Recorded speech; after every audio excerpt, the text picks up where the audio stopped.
Report shows a serious uptick in notices of default. Previously, I highlighted the delinquent hotspots of 2022, and now I'm digging deeper to see if there has been any improvement.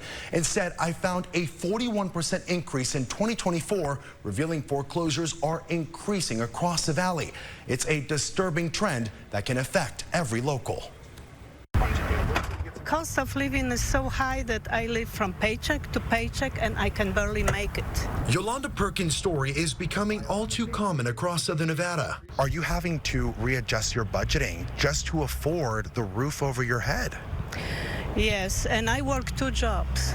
I make over $5,000 per month and I cannot make it. This Las Vegas resident I met in a North Las Vegas parking lot is struggling to pay her mortgage, and she's not alone. Largest growth we've seen in default activity has been in 89031. A recent Lead Center report from UNLV shows notices of default have jumped over 41% since June of 2022. Right now, consumers are feeling the pinch of living in a high-cost environment. Sean McCoy, executive director of the Lead Center and co-author of the report, says several areas across our valley have been hit hard, but North Las Vegas, where Yolanda lives, leads the way. So why is this happening? Analysts blame inflation. Consumers have gone through much of their savings, and it's becoming increasingly more difficult to weather those small bumps in the road with other types of income sources they might have to help mitigate the chances of missing a mortgage payment. Has there ever been a moment where you thought to yourself, I can't pay my home payment?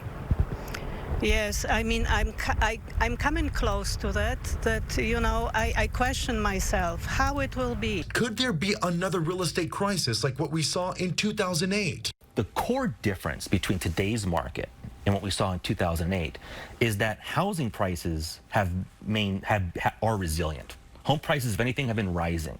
So homeowners really do want to stay in these houses. So what can you do if you're struggling with your mortgage? I reached out to loan officer Brian Feldman to find out. Ask about a forbearance or a mortgage modification.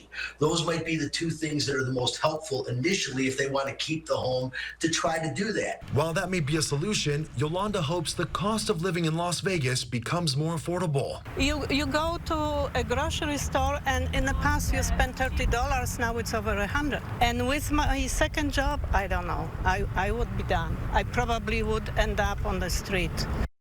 We are definitely all feeling that pinch. Well, the loan officer I spoke to recommends that those who are struggling visit the Nevada Homeowner Assistance Fund's website.